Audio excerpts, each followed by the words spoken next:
not surrender.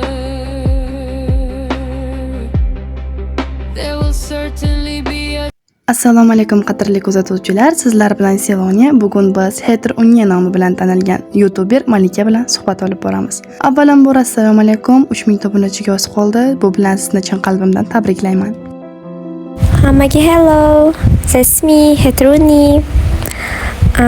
Avvalambor katta rahmat. Men tez orada 300 mingta bo'la olaman deb umid qilaman. Siz 2 haftada o'z haqiqatlaringiz bilan YouTube foydalanuvchilarining qalbidan joy ola oldingiz. Sizni hozirda YouTube advokati deyishmoqda. Bu nomga shaxsan meni o'zim ham sizni loyiq deb bilaman. Hozirda menga bu nomni ko'plab YouTuberlar va meni haterslar aytayapti.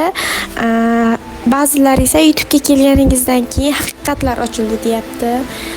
Umid qilamanki, biz meni haters hamda ko'plarni qiziqtiradigan savollarga javob bera olamiz.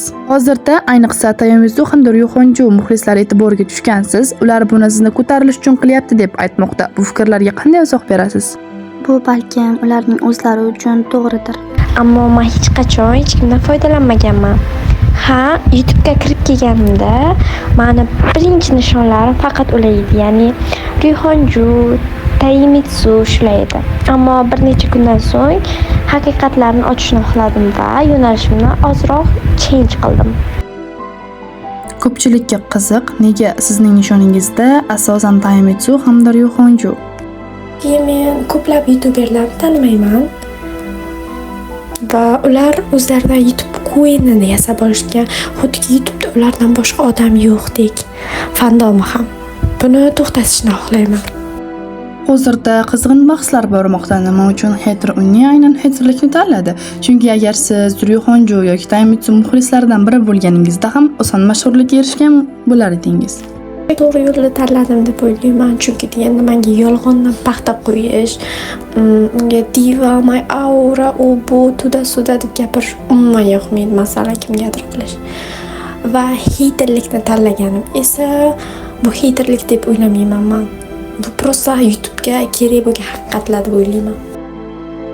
Biz bilishni istardikki, sizda qanday ishonchli manba bor? Asosiy dalillarni qayerdan olyapsiz?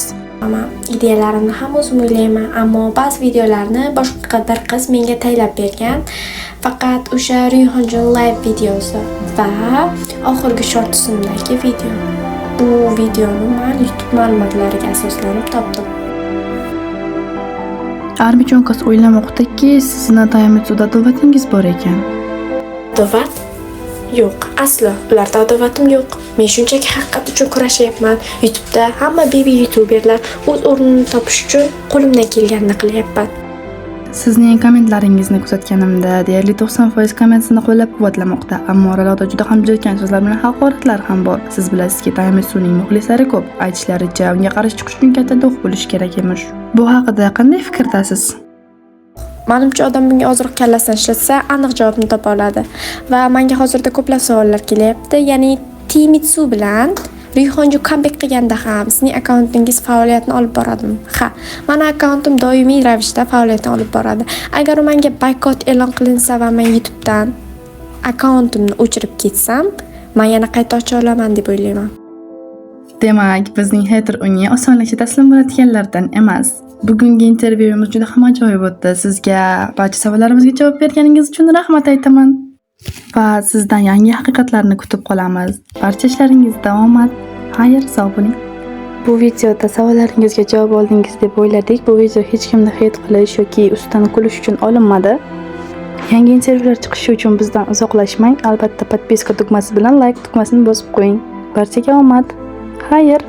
Sizlar bilan Selonia bo'ldi.